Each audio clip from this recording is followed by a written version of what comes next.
Welcome everybody to Extreme Off-Road Silly Bills, and today we're dealing with the 1953 Morris Minor Series 2 Traveller. Now this has 668 horsepower, 682 pounds-feet of torque from a 2-litre turbocharged inline-4 engine.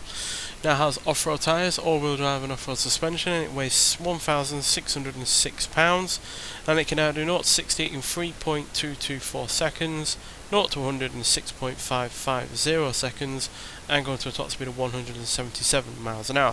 So yeah, this is obviously quite similar to the Morris Mini Traveller, which is basically the small mini style version of this, but while we have the same power and torque as that car, because we use the same engine as that is what is in this. This obviously weighs a little bit more. It's 14 pounds heavier. So not a massive amount, granted, but obviously we're sharing the same power. Any extra weight is obviously going to make a difference, but it doesn't make a difference in terms of 0 to 60 time, as this is quicker than that Mini, but this is slightly slower to 100, but also has a quicker top speed at the top end. So yeah, it's about 4 miles an hour quicker. So yeah, it could go either way, but yeah, that Mini wasn't particularly great, quite frankly, as it only got to 60th place. Not the bottom by any means. This is even ahead of some off-road vehicles, but yeah, far from the top. So hopefully this can do even better.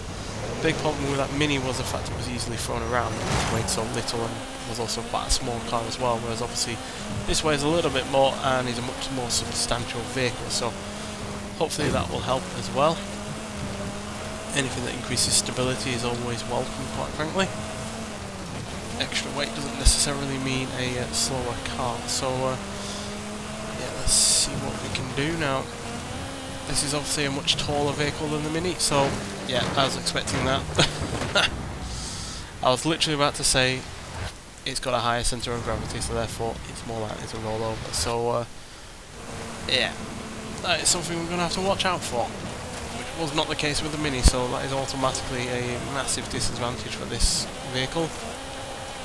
As you can see, not only is obviously the ride height higher with the off-road suspension, but it's also quite soft. And yeah, this is quite a tall vehicle in the first place, so all of that is coming to combine for a car that is going to roll over. It's obviously also a grippier car now with the new tyres. Obviously they're off-road tyres, so they're not as grippy as, say, a slick pair of tyres, but they are certainly more grippy than what the car had standard-wise. So it's also going to be playing into it. Obviously we've used 2 of our rewinds now, so only got 1 left. So if we're going to start rolling over, we're better off either catching it or immediately rewinding, rather than seeing what is going to happen.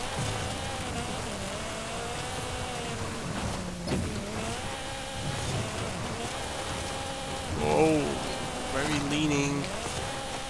Oh dear.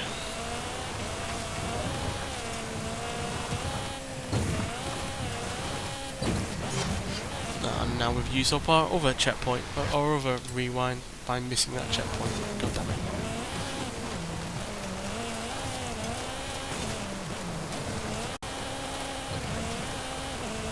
We're now going to be extra careful.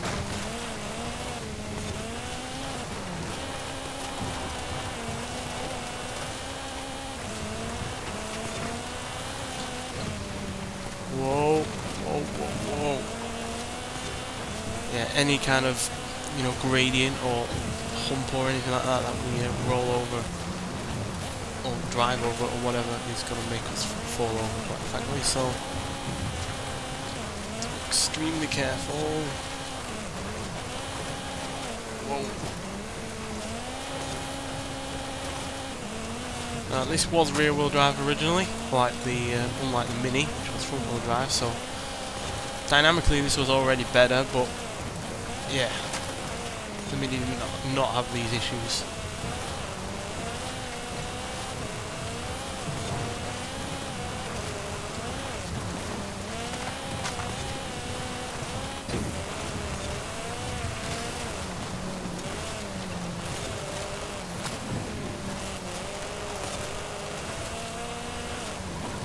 Aside of the falling over issue, it doesn't feel that slow.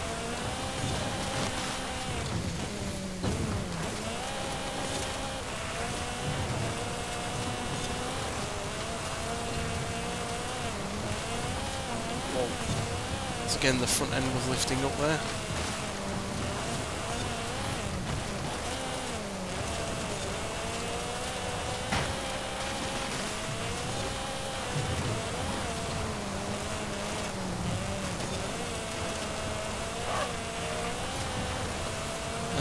Across the finish line. So yeah, we are slower than the Morris Mini Traveller, no surprise given how capable this is of rolling over, so therefore that slowed me down because I was wary of the fact that it can fall over. So yeah, 3 minutes 35.991 versus the Morris Mini Traveller that managed 3 minutes 32.521. So yeah, more than 3 seconds slower than that car, and that means that we're right down the bottom of the leaderboard.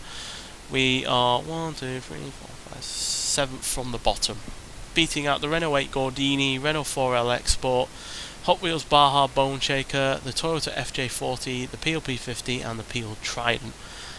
So yeah, basically outside of those two Renaults, right at the bottom with a bunch of other cars that kept falling over, the likes of the Toyota FJ40 for instance was really prone to falling over. So yeah, no surprise that we were right down the bottom, quite frankly, but yeah, still fun enough car to drive just because of its hilarious handling characteristics, but not a particularly quick car by any means, even though in a straight line it was getting up to a decent rate of speed, but certainly not enough to make up for the fact that it's very capable of falling over at a drop of a hat, and therefore that slows you down because you're wary of every bumper and every curb or anything like that that could potentially roll you over. So yeah, was definitely taking it easy after that first rollover, quite frankly, because yeah, didn't want it to happen again. But nonetheless, thanks for watching, and I'll see you in the next one. Bye.